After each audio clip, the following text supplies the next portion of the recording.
आपका स्वागत है मेरे चैनल चुनाव चर्चा में।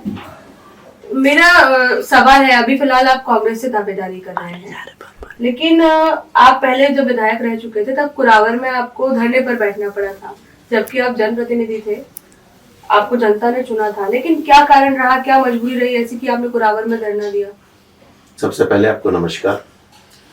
चूंकि 2013 से 2018 का कार्यकाल मेरा विधायक का जो था, वो जनता के आशीर्वाद से मुझे विधायक तो बना, लेकिन दुर्भाग्य रहा कि मध्य प्रदेश में भारतीय जनता पार्टी की सरकार बनी और मैंने इस क्षेत्र के विकास के लिए शुरू के 1-2 साल मैंने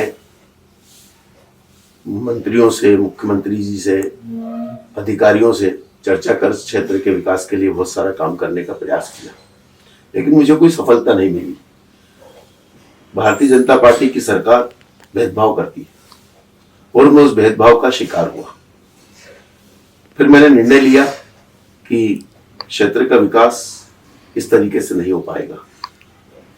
फिर मुझे जो सबसे महत्वपूर्ण समस्या उस समय थी कि जो कुरावर की जो सड़क थी, जिससे कि बहुत सारा वर्ग उससे प्रभावित हो रहा था, कुरावर पूरा शहर और कुरावर के आसपास के सभी क्षेत्र उससे प्रभावित हो रहे थे। फिर मुझे निर्णय लेना पड़ा क्षेत्र के विकास के लिए, जनता से जो वायदा किया उसको पूर्ण करने के लिए मुझे धरने पर बैठना पड़ा, मुझे भूख हड़ताल करनी पड़ी।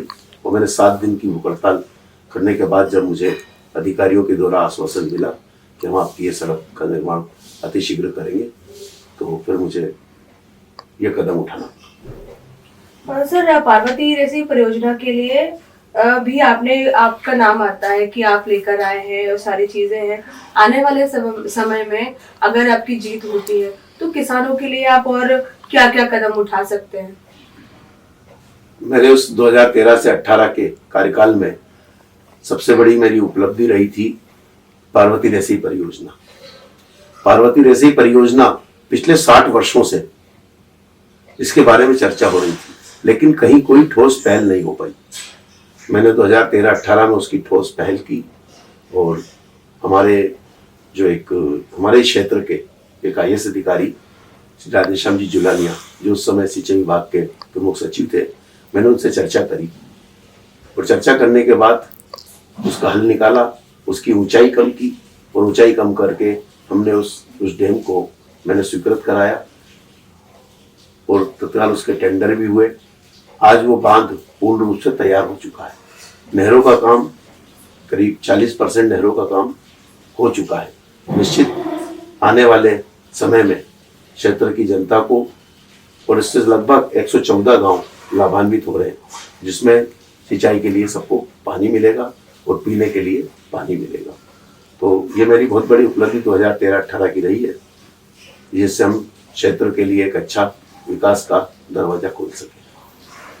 सर, मॉडल स्कूल का भी मामला आया था कि भाई मुरली में निर्माण कराया जा रहा था, यहाँ से 7 किलोमीटर दूर नरसिंहगढ़ से। तभी आपने पहल की थी कि नरसिंहगढ़ के पास मॉडल स्कूल का निर्माण होना चाहिए। उस टाइम क्या हालात रहे, आपने क्या सोचा ऐसा कि? मैं जैसे ही जनता ने मुझे चुना, वो मेरे सामने सबसे पहला बात आई कि जो यहाँ का मॉडल स्कूल है वो ब्यावरा विधानसभा क्षेत्र के दूर दराज गांव, जो यहाँ से 7 किलोमीटर दूर था, मुरली गांव में बनने जा रहा था। वहां ठेकेदार ने साफ सफाई कर दी, वह बनाने की शुरुआत कर दी। मैंने जब अधिकारियों से चर्चा करी तो मुझे कुछ सकारात्मक उनका जवाब नहीं मिला। फिर मैंने वरिष्ठ अधिकारियों से, जिले के और भोपाल के अधिकारियों से चर्चा कर फिर मैंने उसकी पहल करी।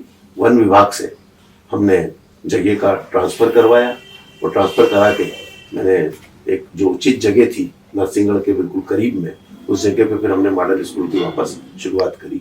आज वो मॉडल स्कूल वहाँ बनकर तैयार है और हमारे क्षेत्र के लोगों को उसका फायदा भी मिल रहा है। हमारे बच्चे बच्ची अच्छे तरीके से वहाँ अपने पढ़ाई कर पा रहे हैं। सर, जब आप विधायक थे तब यहाँ पर आप जनता के समाधान के लिए सुबह 9 बजे से लेकर 10 बजे तक एक समस्या सुनने के लिए एक कॉल वगैरह रिसीव करते थे, या सुनवाई के लिए लोगों को आप बैठाते थे, बुलाते थे।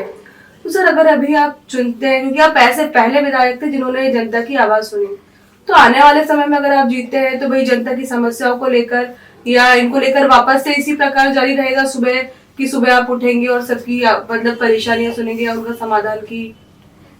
नहीं, हम इसमें 2013-18 में मैंने प्रयास किया था कि हम जनता की बात, उनकी समस्याओं को सुने, उनको हल करने के लिए प्रयास करें।